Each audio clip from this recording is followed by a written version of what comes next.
কোনো এক শুভাকাঙ্ক্ষী আজকে কমেন্ট করছেন। আসসালামু আলাইকুম। আমার নবজাতকের বয়স ১ মাস হতে চলছে, নরমাল ডেলিভারি। আমি কি এখন সহবাসে যেতে পারবো? কমেন্টে জানালে উপকৃত হব। ধন্যবাদ। দেশের এবং প্রবাসের ভাই-বোনদের প্রতি সালাম। আসসালামু আলাইকুম। আমি প্রভাষক ডাক্তার রিক্তা পারভীন, হোমিওপ্যাথি এবং আয়ুর্বেদিক চিকিৎসক। চেম্বার সেবা হোমিও কমপ্লেক্স অ্যান্ড সেবা ডিজিটাল ল্যাব, উপজেলা মডেল মসজিদের পূর্ব পাশে, শিমুলিয়া, মাগুরা। আজকে খুব সুন্দর একটা কমেন্টসের অ্যান্সার করব, যে কমেন্টসটা অনেক ভাই বোনেরা করে থাকে। ধন্যবাদ ভাইয়া, খুব সুন্দর একটা কমেন্টস করার জন্য। অনেকেই এটা জানতে চায়, কিন্তু জানার একটা বিষয় থাকে। কারণ অনেকের দেখা যায় যে বাচ্চা ডেলিভারির পর মা ১ বছর পর্যন্ত মাসিক বন্ধ থাকে, এর মাঝে বাচ্চা কনসেপ্ট করে। তো অনেকের ধারণা যে আ যদি মাসিক বন্ধ থাকে তাহলে বাচ্চা কিভাবে হলো? আসলে এটা সম্পূর্ণ ভুল। কারণ এই মা মাঝে বন্ধ থাকা অবস্থায় কিন্তু বাচ্চা পেটে আসতে পারে। আ গ্রাম বাংলার ভাষায় যেটাকে বলে মুড়ো পেট। অর্থাৎ বাচ্চা হওয়ার পর যে মাসিকটা বন্ধ থাকে এর মধ্যে এটা হয়।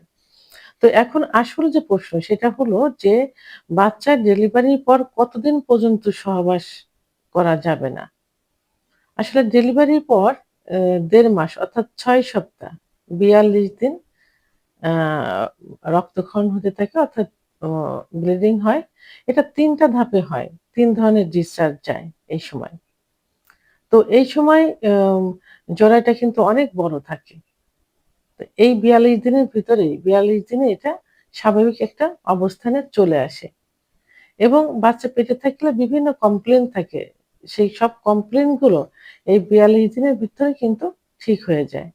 তারপরেও ৪২ দিন পরে গিয়ে যখন এই ডিসচার্জ বন্ধ হয়ে যায়, তখন একজন অভিজ্ঞ সম্পন্ন ডাক্তারের কাছে তত্ত্বাবধানে যাইতে হবে।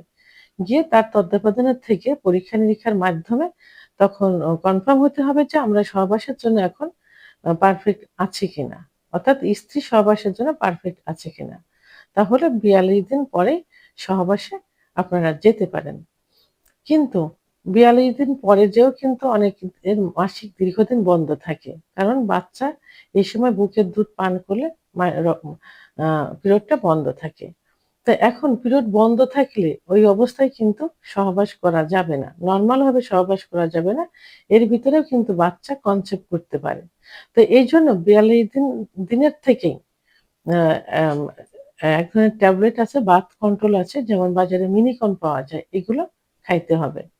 তা না হলে কিন্তু বাচ্চা কনসেপ্ট করবে। গ্রাম বাংলার ভাষায় এটাকে কি বলে? মুড়ো পেট বলে।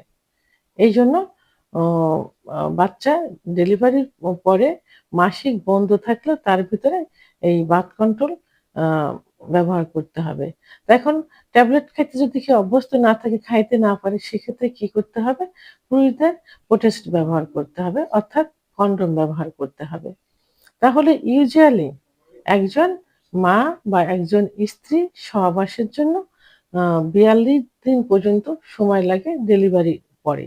এই ৪২ দিনে সে সব দিক থেকেই পরিপূর্ণতা পেয়ে যায়। ভিডিওটি সম্পর্কে যদি কোনো মতামত থেকে থাকে অবশ্যই কমেন্টস এর মাধ্যমে জানাবেন।